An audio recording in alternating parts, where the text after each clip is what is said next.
Well,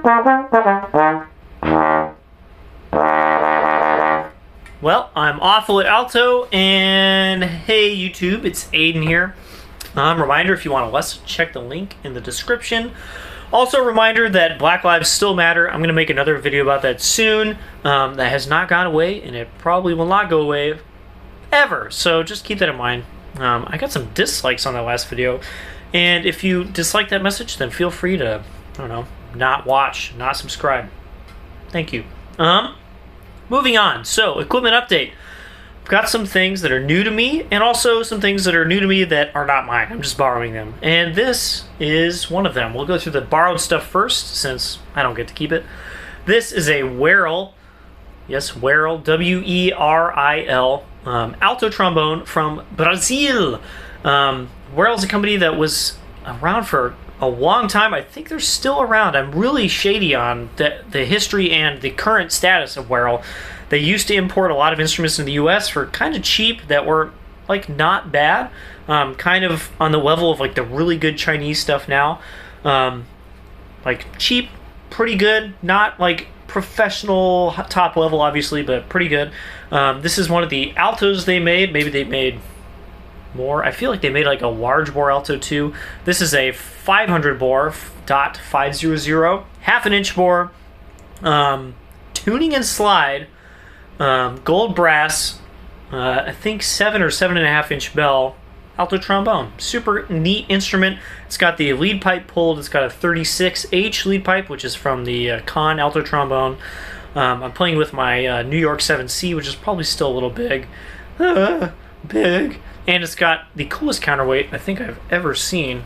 This is a Frank Holton Co. Elkhorn patent, what is it?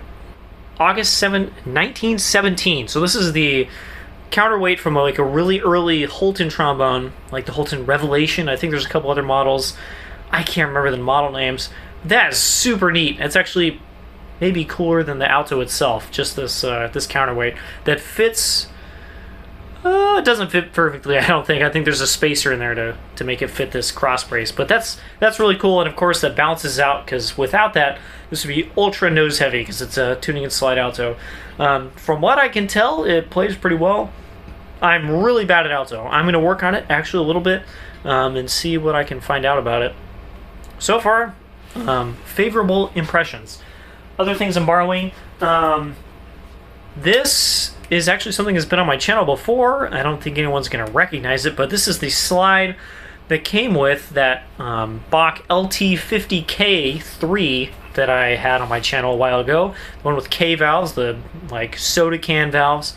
So it came with this slide, and when I borrowed it, because that wasn't mine either, I just borrowed it, used it for a couple videos. I just put this slide aside. I was like, oh, LT slide? No thanks. Because usually Bach LT slides, which are nickel with no oversleeves, they don't have the things that go over the tubes here and here. Usually I hate them. I feel like they just play really like hollowly. There's no core. The sound just has nothing to it. There's no depth. The articulation is like almost too fast. I don't know. Just not a fan of LT slides. And then like the last day I had it, I plugged in the slide. I was like, all right, I'll give it a shot. And it was amazing. This is the best LT slide I have ever played. And since Ben has it, he's improved it. He's put in a removable lead pipe thing. This is actually the lead pipe that came with it, so just kind of the point is moot there. But he also took it apart and rebuilt it so it's all square. And man, it's one of the best slides I've ever used. And I'm going to have a video about the sound between all my bass slides, because I have my Shire's dual bore, Edwards single bore V slide, and this. And I'll make a slide or a video about the sound differences out front between all of them. This one might win. It's super good. Lastly, right? I have to look. He's letting me borrow a project of his that's not finished, so he's not going to let me show the whole thing. But I will show the bell, because this is the coolest part about it. This is a modern, and hopefully you guys can see this, Bach 45. Yes, 45, not 42, 45. The Bach 45 is the model between kind of the Bach 42 and the Bach 50. Usually has a 9-inch bell like this one. The bore was either a bass slide, single bore, a dual bore, large tenor slide, so 547, 562, or a Bach 42 slide, just 547. They have a different tuning slide than any of the other horns. It's halfway between a 42 and a 50. Just a tweener horn, just in between tenor and bass. Not especially useful. There's a reason they stopped making them, you know, kind of full production. I don't think they've made very many in the first place, but really cool. And this is one of two, as far as I know, modern Bach 45 bells. I can't play the rest of the instrument for you on the channel because he doesn't want me to show it. It's not finished yet. He doesn't like how it looks. I think it looks fine, and it plays great.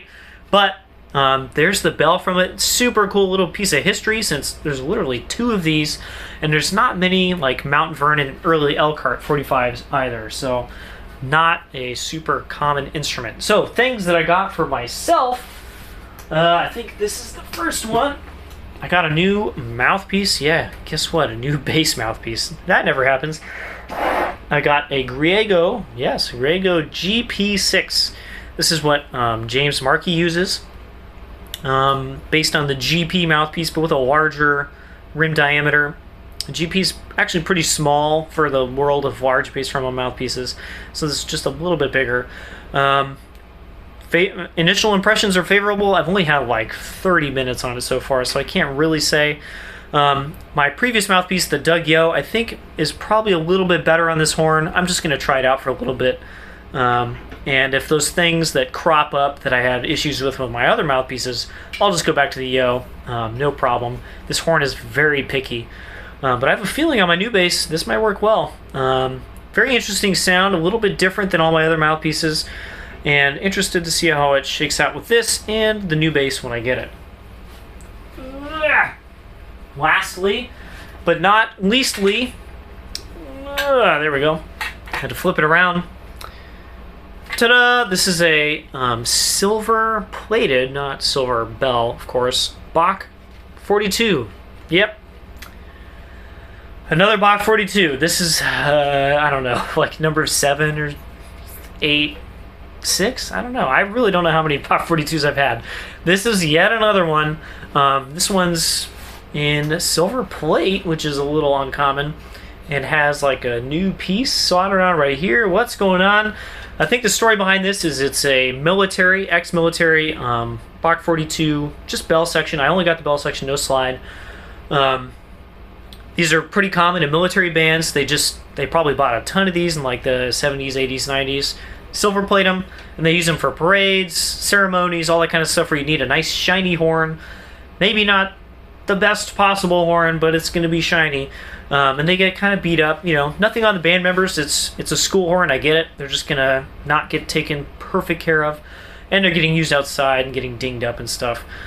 This one's actually not in bad shape. I think the bell's probably, yeah, I can see the marks right here. Bell's been rolled out a couple times, but the rim has no like big problems with it. Maybe one right here. Even that's not that big. And going back, there's nothing really crazy going back here. I'm sure the bell's seen some better days, but honestly, really not that bad a shape. The valve is nice and quiet. It's got new bumpers. Thank you to whoever I just bought this from, or someone before them. And the linkage is the old style cup and ball linkage, which can work very well. I might make a video about how to make this perfect, by the way, because it's quite possible.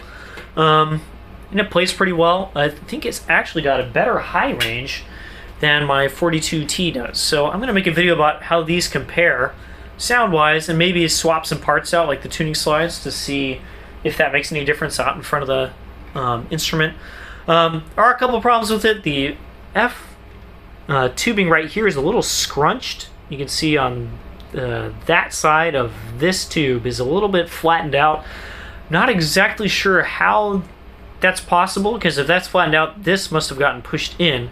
And the tuning slide still comes out and moves, and I can even swap tuning slides. So I don't know how, if this got moved, the tuning slide would still fit. I'm super not sure about that. Obviously, it's not in perfect shape, but nice, nice bell section. And I also have another horn on the way. an entire instrument this time that is probably more interesting than anything I've shown you today. Very excited for it. I don't know, it should come like next week or something like that. That's all I got. I'll see you guys next time.